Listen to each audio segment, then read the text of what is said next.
2017 National League All-Star, former Brewers closer Corey Knebel. Corey, how are you doing? Doing great today. A lot of moves to be made. A lot of moves. And hey, look, the Brewers waited to make some moves. Let's get right into it. They were waiting for us to get a little bit going on the show. So let's get into the big free agent signing of the offseason. They've signed Luis Rengifo reportedly to a 1-year deal to I guess bolster that third base position that we were talking about on the last episode after the Caleb Durbin trade. Just hit me initially with, we can get into it more in a little bit, but I just want to know what your initial thoughts were when you know you're up there in Colorado, you're doing some skiing on a trip with the fam, and you see the Brewers sign Luis Rengifo. I mean, honestly, there's some answers. There's some answers that we were looking for. Obviously, now we've got, I think, a really stacked infield. Looking at that, Bryce Terang, David Hamilton, Rengifo over there, and so I think that obviously this is exactly what we're looking for right now. And it gives you another option, right? Because you kind of look at where this Brewers infield was. And I know Matt Arnold had talked about, we like our depth. Yep.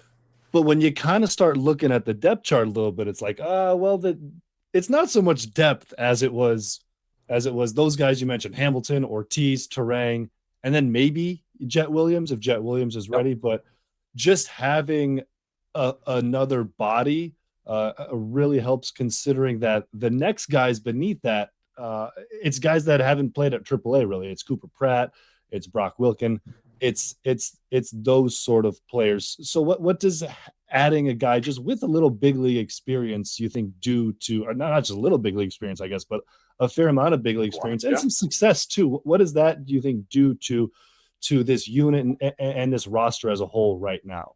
I think that's exactly what they're looking for.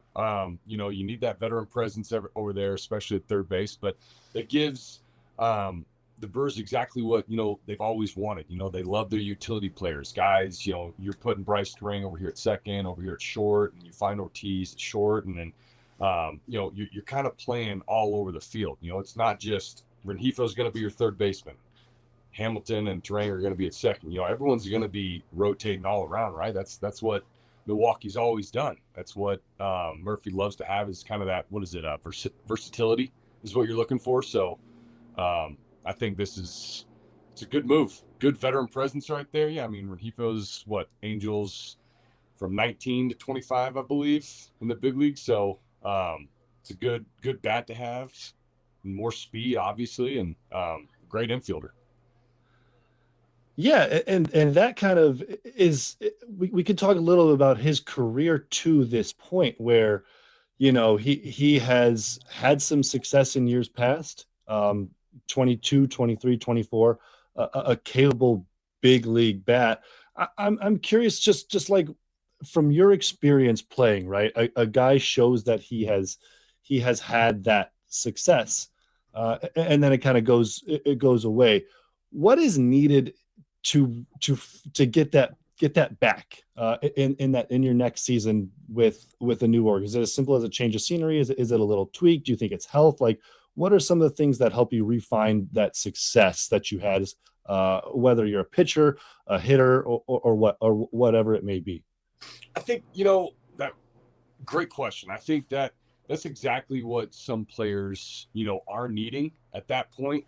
You kind of go into these ups and downs with your team, and then you find you're hitting some low spots, and you go into the off season pissed off at how the season went, and this gives you kind of a fresh start, going into a new team. I know I went through the same thing, and you really gotta, it's almost like you're trying to prove yourself. You got it, but you want to try and prove yourself, come back and show these new guys that, hey, I still got it, I'm here, I'm the guy. So hey, sometimes this fresh start is exactly what guys like Rengifo needed. I mean, I know that's what I needed a couple times. So this could be good for him, good for the Brewers and everybody, man.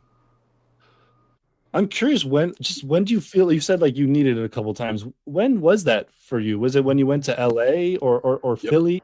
Yeah. It was when I went to LA. Yeah, I remember obviously 2020 wasn't the best years for me, and I was coming off of Tommy John, and obviously the COVID, whatever, I can make any excuse I want, but it was me.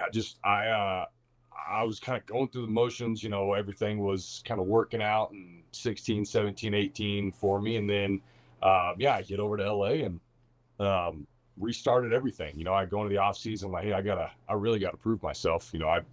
I can't show these guys that I'm still this scrub. I still got it. All right. So, that was, Yeah. that was my big turning point there. And another thing too that I thought about with this deal is the Brewers have seen some success with bringing guys sort of just into the culture, into their player development. Andrew Vaughn is the obvious name that comes to mind. It's like you get to Milwaukee, right, and suddenly it's different. You're not in the clubhouse that won 42 games a year ago and is on pace to win another 60 this year. So perhaps there's something there too, where we talk about change of scenery in baseball, and it sounds like for a lot of guys like yourself that can be a real thing. And for a guy who's been with the Angels, who frankly are not one of the more successful, one of the more well-renowned and well-respected organizations across baseball, and you go to Milwaukee where they've got the two-time manager of the year, they've got a good clubhouse, they've got a track record of winning and the expectation of winning. Maybe that also plays a role in him getting back to being a good regular player, because he has shown he's capable of doing that, especially offensively. And then defensively as well, I think that's where that's maybe where my biggest questions are with this signing, because his numbers, you look at the metrics, his outs above average, his defensive runs saved at third base, they're all below where you would want them to be. And the Brewers are such a defensive team that does that seem like a skill that you can hammer on and improve year over year, do you think, at this point in your career? Yeah, I think so. I didn't know, obviously, all those numbers. So I think it's very handy to have, and especially with the Brewers, I think that's definitely a team that has paid attention to it, sees it. They're going to work on it every day they can in spring training. I've seen the work that they put in every day, getting their early work. So I think that that's just a small problem, I guess you could call it. Sure.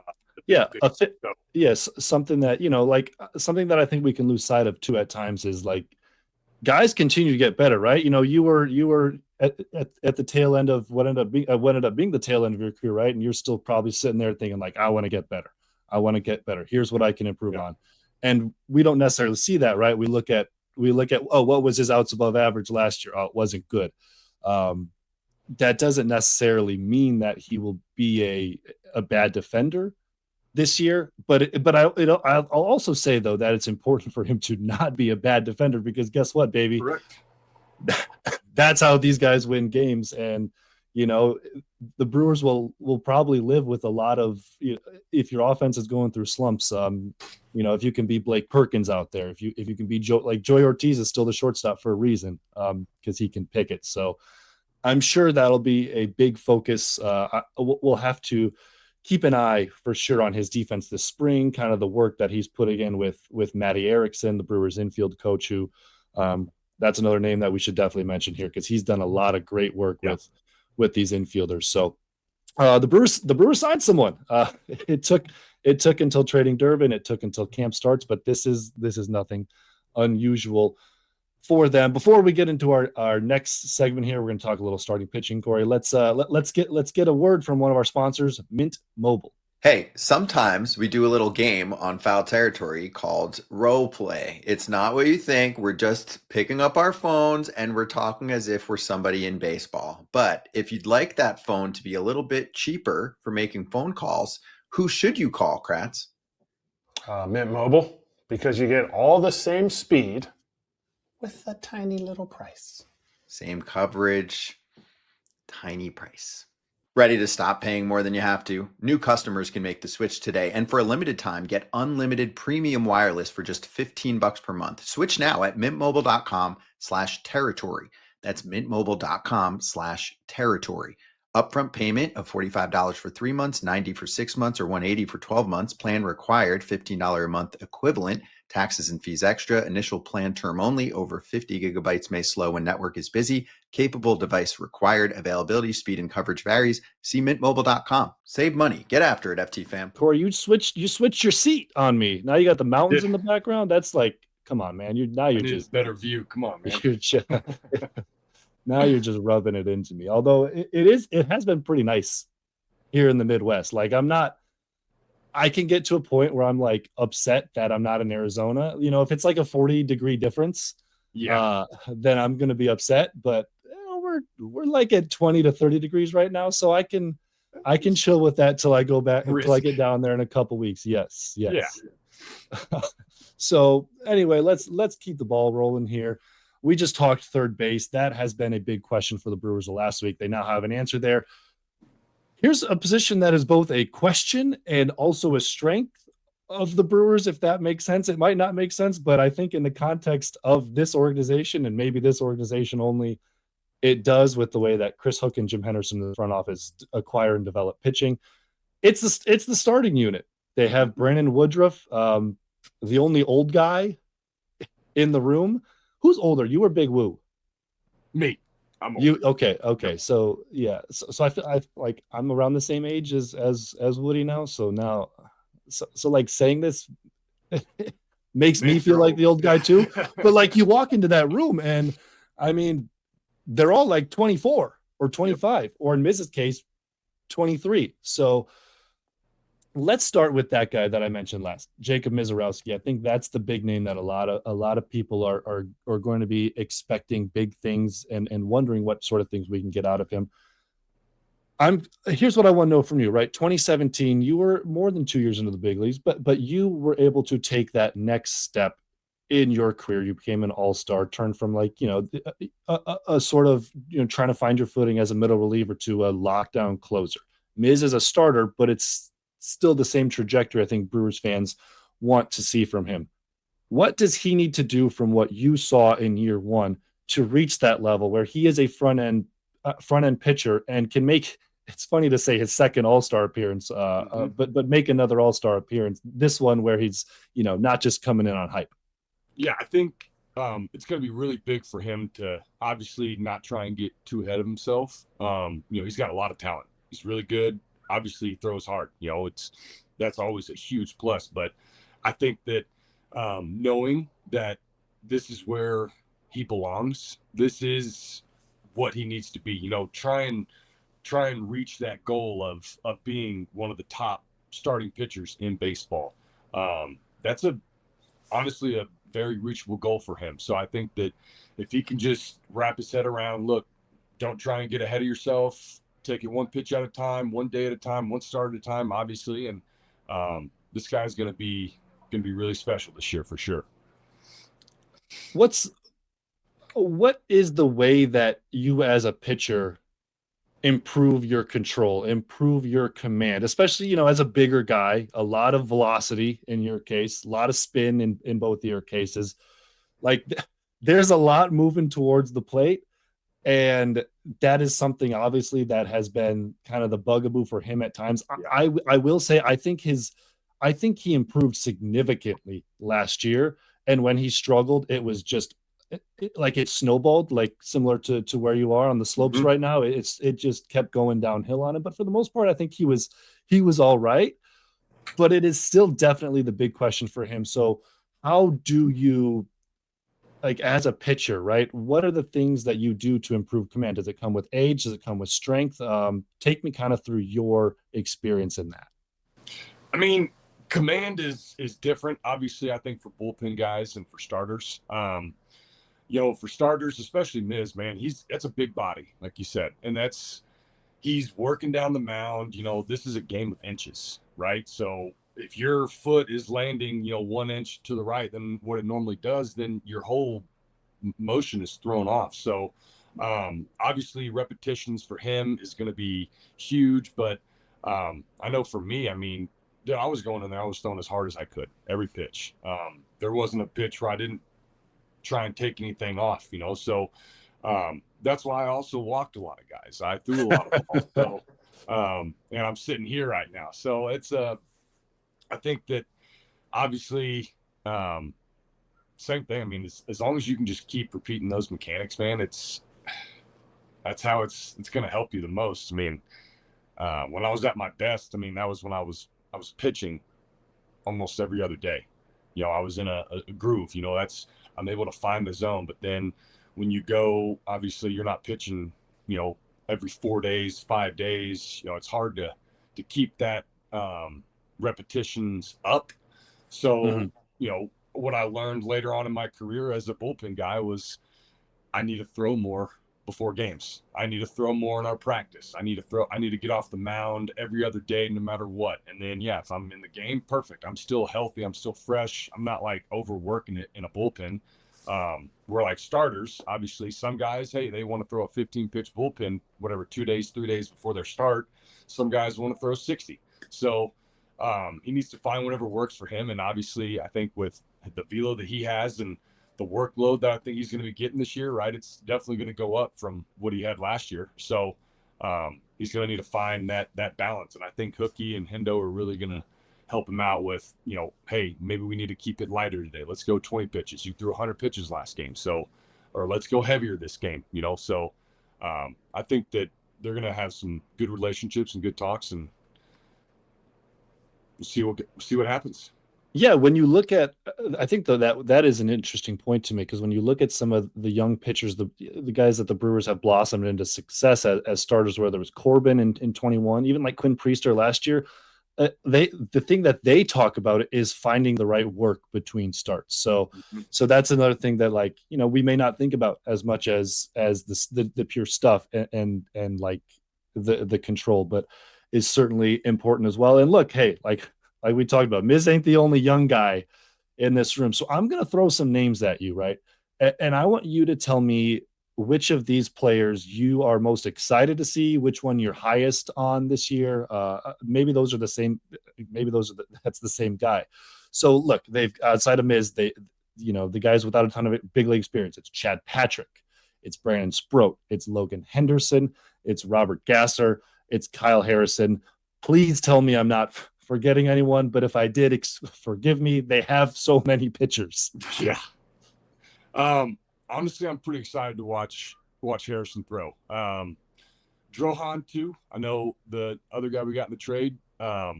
Watching him, he's very, very smooth. He's got a smooth, athletic. Yeah. And that's from getting to know that guy, playing with him for a little bit.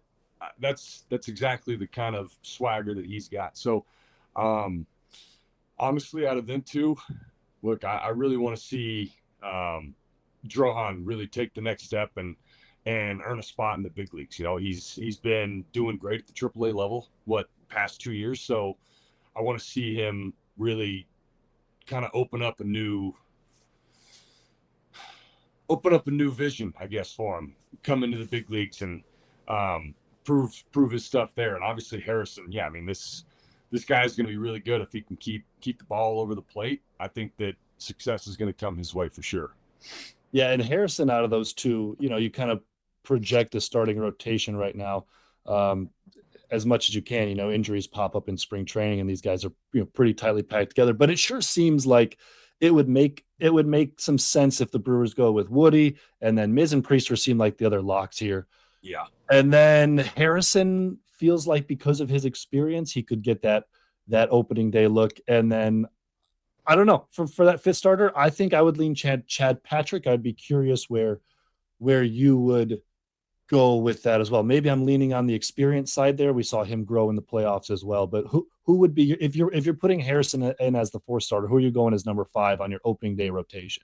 I think opening day rotation is a little different, right? The beginning of the season, I think you can kind of play with some things. You can look at the off days, kind of see where you need to go, look at who's got options. I'm going to throw a name out there. Obviously, he's been a great reliever, but he's also started in the past. I know he started in the minors, and he's really nasty. Same thing, Aaron Ashby. If he can get the ball over the plate, you've seen there's not a single pitch that he throws that doesn't move about at least 3 to 4 inches. So that guy can be obviously at the beginning of the season, a great fifth starter, almost like a bullpen day. You're having Ashby come in for 3 to 4 innings, not overwork him right now, kind of prepare him for that. And then see how it goes. See if, hey, everything's working out. We'd like our 5 rotation right here, or if we need to go back to 4, play with the off days a little bit. And obviously I think that's where being it's not really anymore. I was saying being a National League manager, that's where the tough part is. You look at your off days, you find your pitchers, and now you got DHs. Man, I'm way off with all this now. So I think Aaron Ashby can be a good fifth spot for the opening day roster. And it sure looks like Kyle Harrison's going to be one of the guys in the opening day rotation. I know we focus a lot on the opening day rotation, and it changes. The Brewers are going to use 10 to 14 or whatever starters over the course of the season. But let's look at who we think is going to break as that 5th guy, right? You have Woodruff, you have Miz, you have Priester, and then if we have Harrison, which I don't think is a lock at this point, but if we have him as that 4th guy, who do you have as number 5 in that rotation?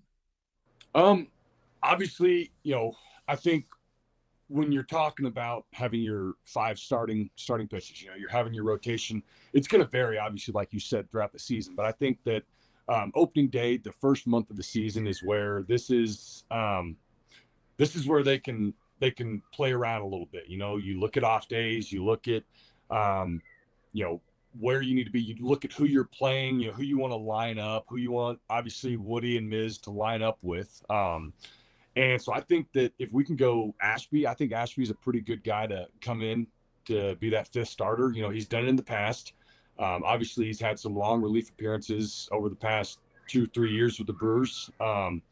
And look, that guy, I mean, like I said, he doesn't have a pitch that doesn't move at least 3 inches, no matter what. If he can just throw the ball over the plate, it's impossible for guys to see. A lot of times, that ball is going right at a right-hand hitter, and it's going to end right down the middle. So I think having that guy kind of take the next step and take in that role of, look, it might just be a spot start. It might be you're going 3 to 4 innings and then let the bullpen take it from here. Or, hey, everything starts working out. Maybe let's start building you up and let's get you 5-6 innings. But now's the time to kind of start looking at that and seeing what guys can take that step into that 5th spot. So, and the Brewers do like to stretch their arms out. They have plenty of options in this rotation right now, but in the past we've seen them stretch Ashby out. We've seen them stretch DL Hall out. It'll be interesting to see what they do with Ashby, because you're trying to replace these Freddie Peralta innings. Do you do it with one of the guys with some of the best, if not the best, pure stuff out of all these starting options on your team, or do you kind of let him settle into that bullpen role where he's been really good? These are great questions that we have. These are questions I'm sure the Brewers in their meetings with Murph and Matt Arnold and Jim Henderson and Chris Hook are talking about in their meetings right now in Arizona, where it is slightly warmer than it is where both of us are. But that'll do it for this episode of Brewer Territory. Thank you again for listening to the show, watching the show. Like and subscribe, share with a friend if you would. That'll be very helpful for us as we get our feet rolling off the ground here. Thanks again for tuning in. We'll see you in a very short amount of time.